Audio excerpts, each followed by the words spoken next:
प्यारे बच्चों नमस्कार। कैसे हैं आप सभी। मैं उम्मीद करता हूं कि आप लोग बहुत अच्छे होंगे, स्वस्थ होंगे और आप सभी बच्चे की पढ़ाई भी बहुत ही अच्छी चल रही होगी। तो बच्चों आज का ये क्लास आपके लिए बहुत ज़्यादा इम्पोर्टेंट है, क्योंकि आज के क्लास में हम लेके आए हैं आपके लिए 12th क्लास के केमिस्ट्री का 70 मोस्ट इम्पोर्टेंट ऑब्जेक्टिव क्वेश्चन। और बच्चों इस 70 ऑब्जेक्टिव से ही आपके बोर्ड एग्जाम में बहुत सारा प्रश्न देखने को मिलेगा।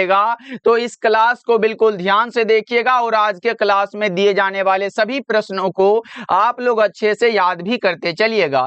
ओके, चलिए फिर क्लास को स्टार्ट करते हैं। पहला नंबर सवाल आपके सामने है, तो बच्चा पार्टी आप लोग भी हमारे साथ आंसर को लगाते हुए चलिएगा। ओके, देखिए पहला नंबर सवाल आपके सामने है कि निम्नलिखित में कौन सा विटामिन जल में विलय है। बच्चों आपने पढ़ा है कि ऐसे कार्बनिक पदार्थ जो जंतुओं तथा मनुष्यों के शरीर की उचित वृद्धि तथा उनकी जैविक क्रियाओं के लिए आवश्यक होता है, उसे हम लोग विटामिन कहते हैं। और विटामिन को दो वर्गों में वर्गीकृत किया गया है। एक होता है बच्चा पार्टी जल में विलय, याद रखिएगा बच्चों इंपॉर्टेंट है। एक होता है जल में विलय तथा दूसरा कौन सा होता है सर, दूसरा होता है वसा में विलय। ये इंपॉर्टेंट बात मैं लिखने जा रहा हूं। एक होता है जल में विलय जो कि होता है विटामिन बी कॉम्प्लेक्स सी होता है, जबकि वसा में विलय होता है ए होता है, डी होता है, ई होता है और के होता है। ये बात बिल्कुल ध्यान रखिएगा बच्चा पार्टी। यहाँ पे जल में विलय पूछा गया है तो बी और सी लगा दो।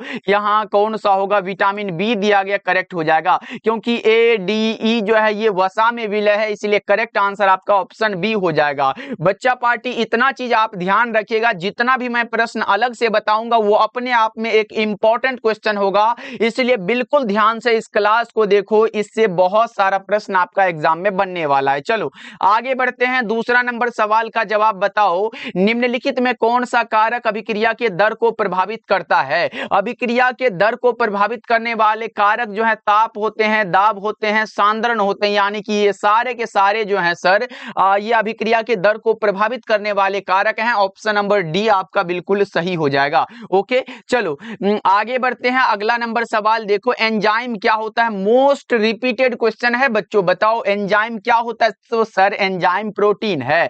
क्या है बच्चों, एंजाइम जो है प्रोटीन है। 3 नंबर सवाल का जवाब करेक्ट आंसर आपका ऑप्शन सी हो जाएगा। चलो नेक्स्ट नंबर सवाल का जवाब बताओ, निम्नलिखित में कौन टिंडल प्रभाव को प्रदर्शित करता है। यहाँ पे टिंडल प्रभाव को प्रदर्शित करने वाले का नाम आपसे पूछा गया है, कौन सा हो जाएगा। तो सर वो सॉल होता है। करेक्ट आंसर आपका ऑप्शन सी बिल्कुल करेक्ट हो जाएगा। ओके चलो अगला नंबर सवाल का जवाब बताओ। 5वां नंबर सवाल है, दूध निम्नलिखित में किसका उदाहरण है। यह भी कई बार एग्जाम में आया है बच्चों। दूध किसका उदाहरण होता है, इमल्सन का, पायस का। देखो कभी कभी हिंदी में भी ऐसे करके इमल्सन लिख देता है, तो आपको घबराना नहीं है बच्चों। इमल्सन का हिंदी पायस होता है। दूध किसका उदाहरण है, पायस का। ऑप्शन ए करेक्ट हो जाएगा। और बच्चा पार्टी एक इंपॉर्टेंट बात मैं आपको बता देना चाहता हूं, जितने भी बच्चे हमारे द्वारा तैयार फिजिक्स केमिस्ट्री और बायोलॉजी का नोट्स नहीं ले पाए हो तो वो बच्चे जरूर लीजिएगा, क्योंकि फिजिक्स केमिस्ट्री और बायोलॉजी में ये हमारा गारंटी है कि 90+ नंबर ला सकते हो। जितने भी बच्चे कोई भी कारण से नहीं पढ़ पाए या फिर कोई ऐसा रीजन था जिससे कि सर हमारा सिलेबस कंप्लीट नहीं हो पाया, तो बच्चा पार्टी घबराओ नहीं, ये नोट्स सिर्फ आपके लिए है। जितने भी बच्चे फिजिक्स केमिस्ट्री और बायोलॉजी में डर रहे हैं, तो फिर आपको एक सब्जेक्ट में 50 से 60 सब्जेक्टिव दिया जाएगा और 200 ऑब्जेक्टिव दिया जाएगा। फिजिक्स केमिस्ट्री और बायोलॉजी में हमारी गारंटी है, बस आप लोग पढ़ने की गारंटी ले लेना। ओके बच्चों, फिजिक्स केमिस्ट्री और बायोलॉजी का नोट्स हमारे द्वारा दिया जाएगा मात्र 199 में। तो कॉल या मैसेज कर लीजिएगा 70 70 82 16 85 नंबर पे और बोल लीजिएगा कि सर हमें 199 वाला फिजिक्स केमिस्ट्री और बायोलॉजी का नोट्स चाहिए। आपको ये मिल जाएगा। उसमें वही क्वेश्चन रहेगा जिसमें कि एग्जाम में बच्चों उसी से आ जाएगा, और साथ में हिंदी बिल्कुल फ्री हमारे तरफ से होगा। तो आप लोग इस नंबर पे कॉल या मैसेज कर लीजिएगा। ओके, क्योंकि ये बच्चों इंपॉर्टेंट नोट्स है, इसे पढ़ के आप अच्छा मार्क्स ला सकते हो, ये हमारी गारंटी है। बस आप लोग पढ़ने की गारंटी लो और जितने बच्चे ले लिए हो फिर उसे खत्म कर डालो। चलो आगे बढ़ते हैं। 6 नंबर सवाल है, विटामिन के की कमी से कौन सा रोग होता है। यहाँ पे बच्चों विटामिन के है, बताओ विटामिन के की कमी से कौन सा रोग हो जाता है। रक्तस्राव होता है, क्योंकि सर हमने पढ़ा है विटामिन ए की कमी से क्या होता है, बताओ तो विटामिन विटामिन ए की कमी से रतौंधी होता है। इसी प्रकार से बच्चा पार्टी विटामिन बी1 की कमी से थायमिन और ये बेरी रोग होता है। उसके बाद आप याद रखिएगा सर विटामिन सी जो होता है, विटामिन सी जो होता है ये क्या होता है, तो ये हमारा क्या होता है, इसका केमिकल नाम एस्कॉर्बिक एसिड और रोग स्कर्वी वाला हो जाता है। लेकिन बच्चों वो नोट्स सिर्फ आपके लिए है, जो बच्चे अभी तक कुछ नहीं पढ़ पाए हो तो फिर वो नोट्स आपके लिए होगा, इसीलिए सभी बच्चे ले लीजिएगा। चलो आगे बढ़ते हैं। अगला नंबर सवाल देखो, विटामिन की खोज किसने की, ये प्रश्न आ सकता है। बताओ विटामिन की खोज किसने की थी, तो आपको पता रखना है कि सर फंक ने किया था। करेक्ट आंसर सी हो जाएगा। चलो नेक्स्ट नंबर सवाल का जवाब बताओ कि घनाकार संरचना में पिंड केंद्रित परमाणु की समन्वय संख्या क्या होती है। यहाँ पे बच्चों घनाकार संरचना है। 8 नंबर सवाल का जवाब आप बता पा रहे हो सर 8 होता है, यानी कि यहाँ पे बॉडी सेंटर्ड पूछा गया है। देखो बच्चों एससी में अगर परमाणु संख्या पूछे तो 1 होता है, जबकि कोऑर्डिनेशन नंबर 6 होता है। बीसीसी में परमाणु संख्या 2 होता है, जबकि कोऑर्डिनेशन नंबर 8 होता है। एफसीसी में परमाणु संख्या 4 होता है बच्चों, जबकि कोऑर्डिनेशन नंबर 12 होता है। तो ये बात आप बिल्कुल ध्यान में रख के चलोगे। ओके चलो आगे बढ़ते हैं। अगला नंबर सवाल का जवाब बताओ, निम्नलिखित में कौन सा कार्बोहाइड्रेट वनस्पति कोशिका का आवश्यक घटक होता है। जल्दी से आप लोग बताओ। 9 नंबर सवाल का जवाब वो सेल्यूलोज है। करेक्ट आंसर बी हो जाएगा। ओके और बच्चा पार्टी ये क्लास को सभी बच्चे लाइक भी करते चलिएगा, जितने बच्चे भूल रहे हो, क्योंकि बच्चा पार्टी हम आपके लिए इतना कर रहे हैं, तो आप लोग भी क्लास को लाइक करते चलोगे तो पढ़ाने में मतलब बताए तो 2 गुना मजा आता चलेगा। ओके चलो आगे बढ़ते हैं। आरएनए में मौजूद फ्यूरिन बेस कौन सा होता है। आरएनए में पूछा गया बच्चों, जल्दी से बताओ आरएनए में कौन कौन सा होता है। जल्दी से एक बार लगाओ 10 नंबर सवाल का जवाब। तो सर आरएनए में कौन सा होता है, एडेनिन और गुआनिन होता है, जानते हो ना बच्चा पार्टी। और अगर बच्चों फ्यूरिन के जगह पेरिडीन आए तो क्या होता है, ये होता है थायमिन, साइटोसिन और यूरासिल होता है। थायमिन, साइटोसिन और यूरासिल, ये तो सर पैरामिडिन है, तो हमारा गुआनिन बचा, तो यही वाला करेक्ट हो जाएगा ना बच्चों। गुआनिन के जगह अगर आपके सामने क्या एडिनिन भी आए, क्या आएगा बच्चा पार्टी, यहां पे याद रखिएगा एडिनिन आए तो भी ये आरएनए का क्या है, फ्यूरिन बेस है। ओके चलो आगे बढ़ते हैं। अगला नंबर सवाल का जवाब बताओ, पहला औद्योगिक संश्लिष्ट रबर कौन सा था। पहला औद्योगिक संश्लिष्ट रबर का नाम आप बता के चलो, तो सर वो मैथिल रबर था।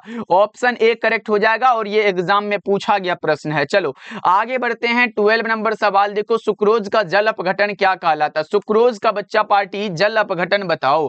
सुक्रोज का जल अपघटन इन्वर्सन कहलाता है। सुक्रोज का बच्चा पार्टी जल अपघटन इन्वर्सन कहलाता है। करेक्ट आंसर आपका ऑप्शन डी हो जाएगा। ओके चलो आगे बढ़ते हैं। 13 नंबर सवाल है, कार्बोक्सिलिक अम्ल का क्रियाशील मूलक क्या होता है। मोस्ट इंपॉर्टेंट है बच्चों, देखो मैं चारों बता देता हूं। ये CHO किसका होता है, ये एल्डिहाइड का होता है बच्चा पार्टी। उसके बाद COOH किसका होता है, COOH जो होता है कार्बोक्सिलिक एसिड का होता है। COR किसका होता है, बताओ बच्चा पार्टी 13 का क्या लगाओगे, ये आप बताओगे क्या सर, ये एस्टर का होता है। क्या होता है, ये एस्टर का होता है। और CO क्या होता है सर, ये कीटोन का होता है। क्या होता है, यहां पे लिख लो, ये कीटोन का होता है। यानी कि आपसे पूछे कीटोन का तो CO होता है, एल्डिहाइड का CHO होता है, कार्बोक्सिलिक एसिड का COOH होता है, एस्टर का COR होता है। कार्बोक्सिलिक अम्ल पूछा, ऑप्शन बी लगा दो, करेक्ट हो जाएगा। क्या होगा बच्चों, 13 का बी हो जाएगा। चलो आगे बढ़ते हैं। 14 नंबर सवाल है, प्राइमरी अल्कोहल के ऑक्सीकरण से क्या प्राप्त होता है। जल्दी से आप लोग बताओ, प्राइमरी अल्कोहल के ऑक्सीकरण से बच्चों, यानी कि अगर सर हमारा ये प्राइमरी अल्कोहल है, ये प्राइमरी अल्कोहल है, इसका अगर हम ऑक्सीडेशन यानी कि ऑक्सीकरण कराते हैं तो क्या बनता है, तो पहला अवयव RCHO बनता है, यानी कि एल्डिहाइड बनता है। अगर फिर से इसका ऑक्सीकरण कराते हैं बच्चा पार्टी, तब बनता है RCOOH बनता है। यानी कि बच्चों ऑक्सीकरण से क्या प्राप्त हुआ, एल्डिहाइड प्राप्त हुआ। आप बताओगे सर एल्डिहाइड नहीं है, तो ये हमारा कार्बोक्सिलिक एसिड प्राप्त हो गया, क्योंकि बच्चों इसका 2 ऑक्सीकरण करा रहे हैं। ये देखो प्राइमरी अल्कोहल है, इसका कराने पर ये हमारा एल्डिहाइड बना, लेकिन एल्डिहाइड को फिर से कराते हैं तो ये हमारा कार्बोक्सिलिक एसिड बन जाता है। यानी कि हमारा कोई भी ऑप्शन एल्डिहाइड हो या फिर कार्बोक्सिलिक एसिड हो, दोनों में से कोई हो तो सही हो जाएगा बच्चों। ओके करेक्ट आंसर आपका ऑप्शन सी हो जाएगा। चलो नेक्स्ट नंबर सवाल का जवाब बताओ, निम्न में कौन संक्रमण तत्व नहीं है। यहाँ पे पे बच्चों जो ट्रांजिशन एलिमेंट्स नहीं है वो आपसे पूछा गया है। जल्दी से बताओ ट्रांजिशन एलिमेंट्स यानी कि बच्चा पार्टी डी ब्लॉक एलिमेंट्स पूछा गया। बताओ ना जल्दी से, संक्रमण तत्व कौन सा नहीं होगा? आप बता रहे सर Hg मरकरी नहीं होता है। चलो आगे बढ़ते हैं। 16 नंबर सवाल है, निम्नलिखित में कौन सबसे ज्यादा विद्युत ऋणात्मक होता है? तो फ्लोरीन होता है। विद्युत ऋणात्मक सबसे ज्यादा फ्लोरीन है। ऑप्शन ए करेक्ट हो जाएगा। चलो आगे बढ़ते हैं। 17 नंबर सवाल है, प्रथम संक्रमण श्रेणी में उच्चतम ऑक्सीकरण अवस्था प्रदर्शित करने वाला तत्व कौन सा होगा?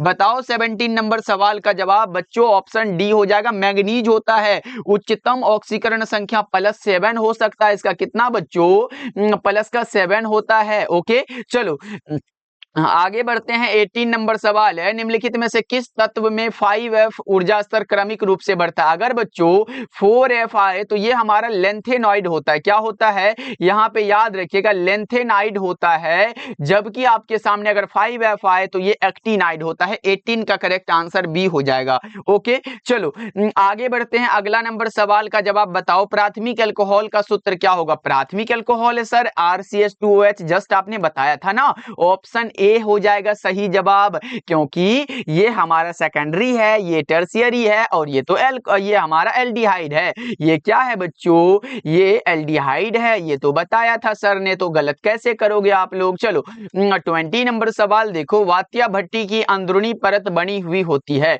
वात्या भट्टी की अंदरूनी परत बच्चों किससे बनी है? ये अग्निशय मिट्टी की ईंट से बनी है। करेक्ट आंसर आपका ऑप्शन डी होगा। बच्चा पार्टी क्लास को लाइक तो करते जा रहे हो ना, हम देख रहे हैं कितने बच्चे कर रहे हो। हाँ भैया, लाल टी शर्ट आपने नहीं किया, एक बार क्लास को लाइक कर दो और इधर उधर मत देखो, सिर्फ क्लास को देखो, मजा आएगा। ओके चलो आगे बढ़ते हैं। 21 नंबर सवाल है कि NaCl क्रिस्टल में Na+ और Cl- में कितने आयनों से घिरा हुआ होता है? ये तो बड़ा अच्छा सा सवाल है सर, जल्दी से बता दो क्या होगा। अगर Na+ जो है बच्चों ये कितने Cl- से घिरा हुआ होता है ये आपसे पूछ दे तब क्या लगाओगे? ये 6 से घिरा हुआ होता है। करेक्ट आंसर डी हो जाएगा। चलो आगे बढ़ते हैं। अगला नंबर सवाल देखो, N गोलों वाले सीमित पैकिंग में अष्टफलक रिक्ति की संख्या कितनी होती है? जल्दी से बता दो।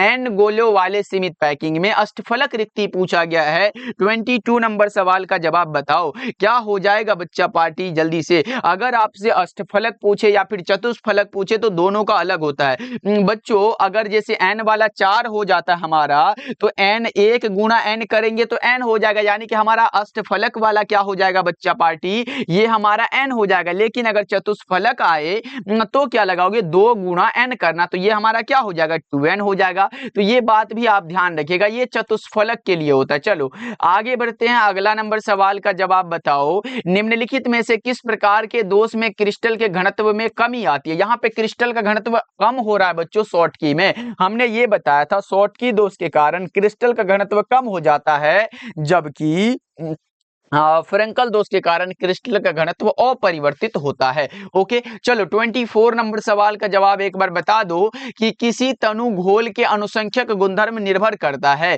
हमने क्या बताया था कि विलयन का अनुसंख्यक गुणधर्म वह है जो विलयन में उपस्थित विलय के कणों की संख्या पर निर्भर करता है। बच्चों विलय के अणुओं की संख्या पर। कौन सा? करेक्ट आंसर सी होगा। बच्चों 2 नंबर में पूछ लेता है जी, लिखो लिखो हमारे साथ लिखो कि विलयन का अनुसंख्यक गुणधर्म वह है जो विलयन में उपस्थित विलय के कणों की संख्या पर निर्भर करता है, ना कि विलय के कणों की प्रकृति पर। और बच्चों एक चीज और, ये नोट्स में भी सारा कुछ दिया गया, तो आप घबराओ नहीं, वहां पे आपको ये सारा कुछ मिल जाएगा। बस आप वहां पे पढ़ने की गारंटी ले लो, सब कुछ वहीं पे हो जाएगा। ओके तो मात्र 199 में जितने बच्चे लेना चाहते हो, तो बच्चा पार्टी ऐसे ये कोई बड़ा चार्ज नहीं रखा गया है, तो आप कॉल या मैसेज कर सकते हो 7070 82 16 85। ये बार बार मैं इसलिए बता रहा हूं, जितने बच्चे छूट गए सर किसी कारण से हमारी पढ़ाई नहीं हो पाई है, तो ये नोट्स आपको पूरा करेगा।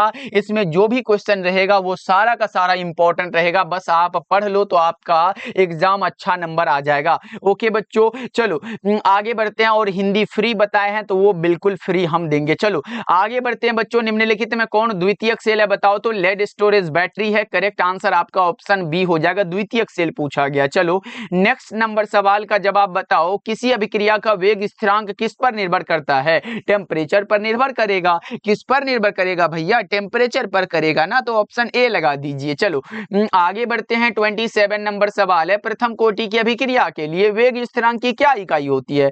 यहाँ पे बच्चों अगर प्रथम पूछे तो सेकेंड इनवर्स होता है। प्रथम कोटि की अभिक्रिया के लिए हाफ लाइफ कितना होता है सर? हाफ लाइफ होता है 0.693 बटा के होता है। ये बात बिल्कुल ध्यान रखोगे सारे बच्चा पार्टी। ओके चलो आगे बढ़ते हैं। 28 नंबर सवाल है, सल्फाइड अयस्कों का प्रायः सांद्रित किया जाता है किसके द्वारा? सल्फाइड अयस्कों को किसके द्वारा सांद्रित किया जाता है बच्चों? बताओ जल्दी से कौन सा होगा? तो फेन उत्प्लावन विधि द्वारा। करेक्ट आंसर ए हो जाएगा।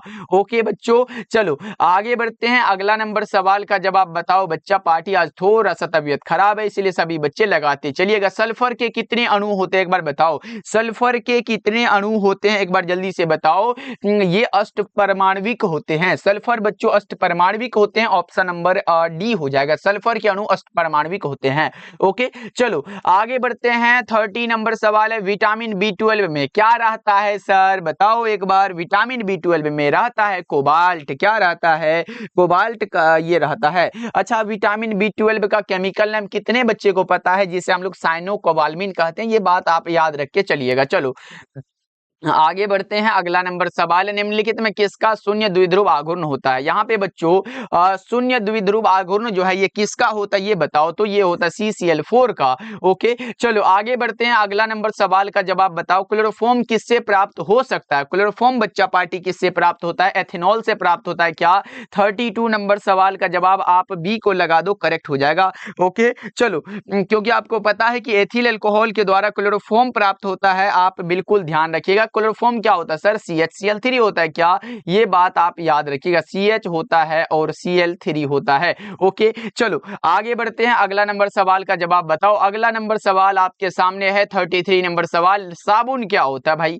साबुन जो है वो क्या है बताओ? 33 नंबर सवाल का जवाब वसा अम्लों का लवण होता है। चलो नेक्स्ट नंबर सवाल का जवाब बताओ। ये थोड़ा सा हार्ड प्रश्न हो सकता है लेकिन बच्चों इस टाइप का अगर आ गया तो आप बहुत सारा प्रश्न सही करके आओगे। देखो निम्नलिखित में कौन प्राकृतिक बहुलक है? यहाँ पे बच्चों प्राकृतिक बहुलक जल्दी से बता दो कौन सा हो जाएगा? देखो बहुलक दो प्रकार के होते हैं ऐसे आपको पता होगा। बहुलक जो होते हैं वो दो प्रकार के, एक होता है प्राकृतिक बहुलक, दूसरा होता है संश्लेषित बहुलक। प्राकृतिक बहुलक का एग्जांपल लिख लो। यहाँ पे बच्चों प्राकृतिक बहुलक का एग्जांपल लिखो, इंपॉर्टेंट है, मैं यहाँ पे लिख देता हूँ। अगर प्राकृतिक आए या फिर आपके सामने आ जाए संश्लेषित, क्या आएगा बच्चों? संश्लेषित आ जाए तो प्राकृतिक का कौन सा होता है? तो आप लिखोगे रबर। प्राकृतिक का कौन सा? रबर लिख लो, प्रोटीन लिख लो। ये सब एग्जाम में ज्यादातर पूछा जाता है बच्चों। आपके सामने आ जाए सेल्यूलोज, बच्चों सेल्यूलोज आ जाए, ये सब अगर बात आ रहा है, ये सब अगर आ रहा है तो बच्चों ये प्राकृतिक बहुलक होगा। यानी कि rubber protein cellulose, rubber protein cellulose तो हमारे पास प्रोटीन है, यानी कि ये प्राकृतिक बहुलक है।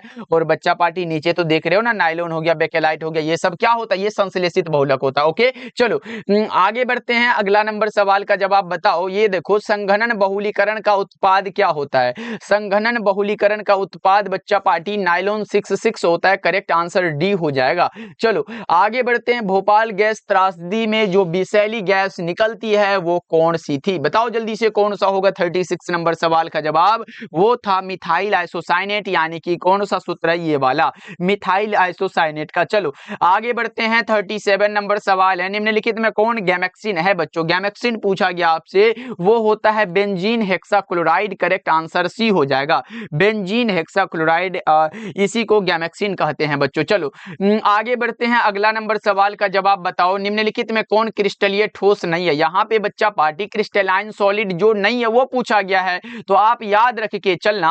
अगर क्रिस्टलीय नहीं है तो वो अक्रिस्टल होगा, जो कि रबर होगा। रबर हो जाएगा, कांच हो जाएगा, प्लास्टिक हो जाएगा, ये सब आ रहा है ना बच्चा, आप लगा के चलो अक्रिस्टल है। ओके चलो आगे बढ़ते हैं। 39 नंबर सवाल है, एक अष्टफलक रिक्ति निम्नलिखित में कितने गोलों से घिरी होती है? यहाँ पे बोलोगे सर अष्टफलक है तो 8 गोला से घिर के बना होगा ना, तो क्या 8 लगा दे? क्या गलत हो जाएगा बच्चों? 6 गोलों से मिलकर बनी होती है। ओके चलो हाँ, आगे बढ़ते हैं। समुद्री जल में पाया जाने वाला कौन सा तत्व हो जाता है? समुद्री जल में पाया जाने वाला तत्व आयोडीन होता है। करेक्ट आंसर सी होगा। अगला प्रश्न बता के चलो कि कार्बन कार्बन डबल बॉन्ड की लंबाई कितनी होती है? ये प्रश्न बहुत इंपॉर्टेंट है भाई, क्योंकि हमने ये पहली बार जो दिया था वो सिंगल बॉन्ड वाला दिया था। कौन सा दिया था? वो सिंगल बॉन्ड वाला दिया था। अब बता के चलो बच्चा पार्टी, कितने हमारे द्वारा तैयार अलग से बताए हुए प्रश्न को याद रखते हो? बताओ, कार्बन कार्बन डबल बॉन्ड की क्या लंबाई होती है? तो आप बता के चलोगे 1.34 एंगस्ट्रम होता है, क्योंकि सर आपने ही तो बताया था कार्बन कार्बन सिंगल बॉन्ड आए तो 1.54 एंगस्ट्रम होता है। यहाँ पे एंगस्ट्रम होता है। फिर आप ये बताए थे अगर हमारे सामने आए कार्बन कार्बन डबल बॉन्ड आए तब आपने बताया था 1.34 एंगस्ट्रम होता है, और अगर हमारे सामने कार्बन कार्बन ट्रिपल बॉन्ड आए तब हमारे सामने 1.20 एंगस्ट्रम होता है। तो बताओ बच्चा, यहाँ पे डबल बॉन्ड है, ये वाला बात पूछा गया है, 34 एंगस्ट्रम होगा कि नहीं? ऑप्शन ए करेक्ट हो जाएगा। ओके, चलो आगे बढ़ते हैं। अगला नंबर सवाल का जवाब बताओ, इलेक्ट्रॉन से नहीं अभिकर्मक कौन सा हो जाएगा? इलेक्ट्रॉन से स्नेह करने वाला भैया कौन सा? ये BF3 हो जाता है। यहाँ पे BF3 मतलब बोरोन, कौन सा? ट्राइफ्लोराइड हो जाएगा। चलो नेक्स्ट नंबर सवाल का जवाब बताओ आप लोग, श्रृंखलन गुण सबसे ज्यादा किसमें होता है? कार्बन में होता है। कार्बन में होता है बच्चों, चेन प्रॉपर्टी सबसे ज्यादा। चलो अगला बता के चलो आप लोग, 44 नंबर सवाल है, बोरोन विकर्ण किसके साथ संबंध दर्शाता है? बोरोन विकर्ण बच्चा पार्टी, एक तरफ आप लिखोगे लिथियम लिख दो, बेरिलियम लिख दो, बोरन लिख दो, कार्बन लिख दो, एक तरफ आप लिख दो सोडियम मैग्नीशियम एल्युमिनियम भी लिखोगे क्या सर? उसके बाद सिलिकॉन लिख दो। ऐसे लिथियम मैग्नीशियम के साथ, बेरिलियम एल्युमिनियम के साथ, ये बोरॉन सिलिकॉन के साथ, तो बोरॉन किसके साथ? सिलिकॉन के साथ। ऑप्शन सी बोरॉन है, और ये बोरॉन है तो सिलिकॉन के साथ लगा हुआ, यानी कि ये हो जाएगा। ओके, चलो आगे बढ़ते हैं। अगला नंबर सवाल का जवाब बताओ, बिना बूझा हुआ चूना को जब जल में डाला जाता है तो कौन सी अभिक्रिया होती है? बिना बूझा हुआ चूना को जब जल में डालते हैं बच्चा पार्टी तो कौन सी अभिक्रिया होगी? ये बात आप बता के चल रहे हो कि सर ये उष्मा क्षैपी रिएक्शन होता है, यानी कि एक्सोथर्मिक हो जाएगा। चलो अगला बता के चलो आप लोग कि डेटोल का उपयोग किया जाता है किसके रूप में? डेटोल का उपयोग बच्चों किसके रूप में? प्रतिरोधी के रूप में करते हैं। डेटोल का उपयोग प्रतिरोधी के रूप में हम लोग करते हैं। ऑप्शन ए बी करेक्ट हो जाएगा। चलो ये रहा C6H5OH को इसको क्या कहते हैं? तो बच्चों यहाँ पे अगर हम बेंजीन रिंग के साथ OH को लगा दे तो क्या बनेगा? ये बन जाता है फिनोल। क्या बनता है? ये फिनोल बनता है, और इसी को हम लोग फिनोल कहते हैं। करेक्ट आंसर सी हो जाएगा, क्योंकि C6H6 को हम लोग फिनोल बेंजीन कहते हैं। ओके, चलो आगे बढ़ते हैं। अगला नंबर सवाल देखो, एक विधि जिसमें किसी धात्विक अयस्क को हवा की अधिकता में उसके गलनांक के नीचे गर्म किया जाता है तो उसे हम लोग क्या कहते हैं? उसके गलनांक के नीचे गर्म किया जाता है बच्चों, उसे हम लोग भर्जन कहते हैं, रोस्टिंग कहते हैं। ऑप्शन ए करेक्ट हो जाएगा। ओके, चलो आगे बढ़ते हैं। प्रश्न आपके सामने है कि सुक्रोज का सूत्र क्या होता है? बच्चों बताओ एक बार, सुक्रोज का जो सूत्र होगा वो क्या हो जाएगा? एक बार जल्दी से बताओ। ये होता है C12H22O11 होता है। C12H22O11 करेक्ट आंसर आपका ऑप्शन नंबर बी करेक्ट हो जाएगा। ओके, चलो 50 नंबर सवाल आपके सामने है कि एक फैराडे विद्युत कितने कूलम के बराबर होता है? तो बच्चे हमने ये बताया था, एक फैराडे बराबर 96,500 कूलम बराबर में एक मोल इलेक्ट्रॉन होता है।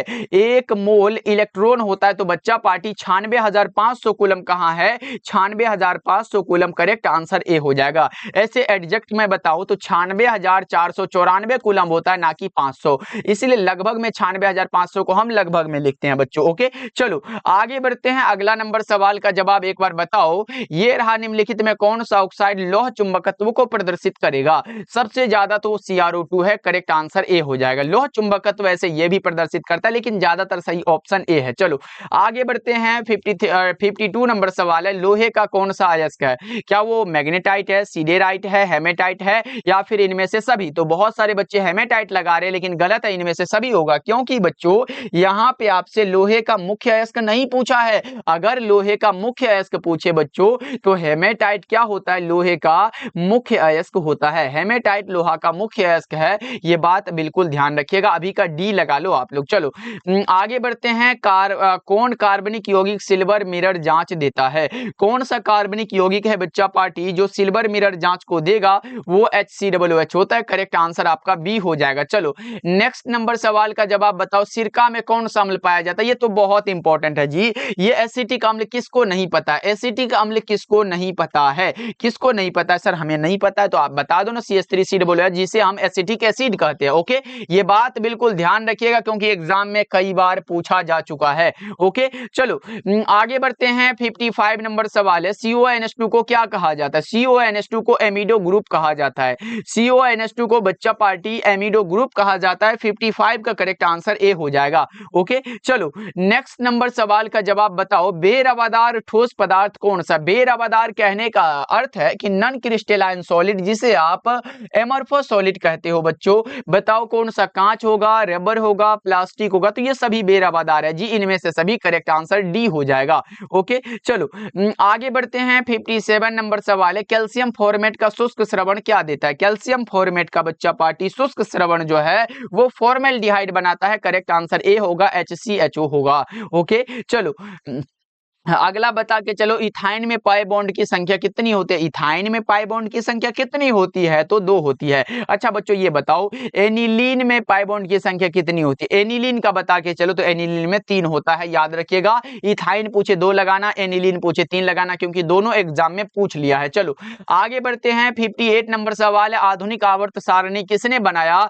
ये बनाया था मोसले साहब ने। किसने बनाया था बच्चों? ये बनाया था मोसले साहब ने। ऑप्शन में नहीं है, इसलिए इनमें से कोई नहीं करेक्ट हो जाएगा। चलो आगे बढ़ते हैं। 60 नंबर सवाल है, निम्नलिखित में कौन सी धातु प्रकृति में मुक्त अवस्था में पाई जाती है? यहाँ पे बच्चा पार्टी एकदम मुक्त अवस्था में फुल इज्जत वाला बात हो रहा है, वो सोना होता है। कौन सा? नींद वाला सोना नहीं है, ये धातु वाला सोना है जी। करेक्ट आंसर आपका ऑप्शन डी हो जाएगा। ओके चलो नेक्स्ट नंबर सवाल का जवाब एक बार बता दो कि कैप्रोलेक्टम किसका मोनोमर होता है? कैप्रोलेक्टम जो मोनोमर है वो मोनोमर होता है नायलॉन 6 का। करेक्ट आंसर आपका ए हो जाएगा। ओके चलो अगला बता के चलो कि H3PO4 क्या होता है? देखो अगर H3PO3 आता तो द्विभाषमिक लगाते, लेकिन नहीं, यहाँ पे हमारे सामने H3PO4 आया है, त्रिभाषमिक लगा दो, करेक्ट हो जाएगा। क्या होगा बच्चों? त्रिभाषमिक। करेक्ट आंसर सी हो जाएगा। ओके चलो आगे प्रश्न ये है कि क्षारीय मृदा धातु का इलेक्ट्रॉनिक विन्यास क्या होता है? क्षारीय मृदा धातु का इलेक्ट्रॉनिक विन्यास NH2 होता है। ऑप्शन ए लगा दो। चलो नेक्स्ट बता के चलो आप लोग कि NH3 में N का संकरण क्या होता है? जल्दी से आप बताओ कि NH3 में N का संकरण, अमोनिया में N का पूछा गया, sp3 होगा। करेक्ट आंसर आप ए लगा लो। और बच्चा पार्टी क्लास लाइक हो गया कि नहीं, हम लास्ट में पूछेंगे, और जितने बच्चे कर दिए थंब वाला इमोजी भेज दो, हम देख लेंगे कौन कौन से बच्चे कर दिए। ओके चलो अगला बता के चलो, और क्लास पूछेंगे, क्लास कैसा लगा? देखो समन्वय यौगिकों में केंद्रीय धातु आयन को घेरे हुए आयनों या अणुओं को क्या कहा जाता है? ये बताओ, समन्वय यौगिकों में केंद्रीय धातु आयन को घेरे हुए आयनों या अणुओं को क्या कहा जाता है? जल्दी से बताओ 65 नंबर सवाल का जवाब। 65 नंबर सवाल का जवाब आप बता रहे हो लिगेंड। लिगेंड 3 प्रकार के होते हैं बच्चों। चलो आगे बढ़ते हैं। 66 नंबर सवाल है, एथिलीन डाइमीन किसका लिगेंड होगा? एथिलीन डाइमीन बच्चों लिगेंड है। ये कौन सा लिगेंड है ये बताओ, जल्दी से बताओ। ये रहा 66 नंबर सवाल, और आप बता रहे हो बाइडेंटेट लिगेंड है। एथिलीन डाइमीन बच्चों बाइडेंटेट लिगेंड का उदाहरण है। चलो आगे बढ़ते हैं। 67 नंबर सवाल है, वर्नर के समन्वय यौगिकों के सिद्धांत के अनुसार प्राथमिक संयोजकता क्या दर्शाती है? बच्चों यहाँ पे देखो, समन्वय यौगिकों का सिद्धांत जो है ये किसने दिया था? वर्नर साहब ने दिया था। और इसमें प्राथमिक संयोजकता क्या दर्शाती है, ये बात आपसे पूछ रहा है, आप बता रहे हो सर ऑक्सीकरण अवस्था को ये दर्शाती है। ओके चलो 67 नंबर सवाल का जवाब बता दिए। अब बताओ NiCO4 में निकेल का ऑक्सीकरण अवस्था क्या होती है? NiCO4 में निकेल की ऑक्सीकरण अवस्था 0 है। करेक्ट आंसर सी हो जाएगा। ओके बताओ कि बोरोन और एल्युमिनियम किस ग्रुप के तत्व है? ये तो भैया आसान वाला बात है, बोरोन और एल्युमिनियम किस ग्रुप का तत्व हो जाएगा? बताओ जल्दी से। ये ग्रुप 13 वाला भैया है, ऑप्शन ए करेक्ट हो जाएगा। चलो ये रहा प्रश्न आपके सामने, सिलिकॉन का प्रमुख अयस्क कौन सा हो जाएगा? सिलिकॉन का प्रमुख अयस्क जो होगा ना सर, वो क्वार्ज होता है। क्वार्ज क्या है? सिलिकॉन का प्रमुख अयस्क है। ऑप्शन नंबर क्या होगा? ऑप्शन बी करेक्ट हो जाएगा। अच्छा सूत्र क्या होता है सर? SiO2 है। SiO2 ये वाला बात तो आपको पता होगा। चलो ये हम नहीं बताने वाले हैं, आप बता दो क्लास कैसा लगा। बच्चा पार्टी हमने लाया था 70 मोस्ट इंपोर्टेंट ऑब्जेक्टिव, और बच्चों जितने बच्चे वो नोट्स लेना चाहते हो तो भाई पछताने से अच्छा है भैया ये 199 कोई बड़ा चार्ज नहीं रखा गया है। है, जितने बच्चे ले लिए हो, परचेज कर लिए हो भैया वो तो पढ़ लो, और जितने बच्चे नहीं लिए हो, जिसका सिलेबस भी अभी खत्म नहीं हुआ है, जितने बच्चे को लगता है सर वहां से कोर्स भी लिए थे वहां से भी नहीं पढ़ पाए, मतलब एक साल पूरा का पूरा बर्बाद कर चुके हैं, तो फिर अभी भी आपके सामने टाइम है, आप ये पढ़ लेना, आपका बहुत अच्छा रिजल्ट आ जाएगा फिजिक्स, केमिस्ट्री और बायोलॉजी में। ये हमारा गारंटी है, बस आपका गारंटी ये होना चाहिए कि सर उसे हम पढ़ लेंगे। ओके बच्चों, तो कॉल या मैसेज कर लीजिएगा, मात्र 199 इसका चार्ज रखा गया, 7070 82 16 85 नंबर पे। मिले बच्चा पार्टी अगले क्लास में, और अगला क्लास बताए बच्चों, अब सब्जेक्टिव का भी क्लास स्टार्ट कर रहे हैं सुबह के टाइम में, तो आप लोग तैयार रहिएगा उसी एनर्जी के साथ। तो सभी बच्चे बताइएगा क्लास कैसा लगा, और मिलते हैं फिर अगले क्लास में। आप लोग अपना ध्यान रखिएगा और इस 70 ऑब्जेक्टिव को याद कर लीजिएगा। ओके, मिलते हैं फिर अगले क्लास में।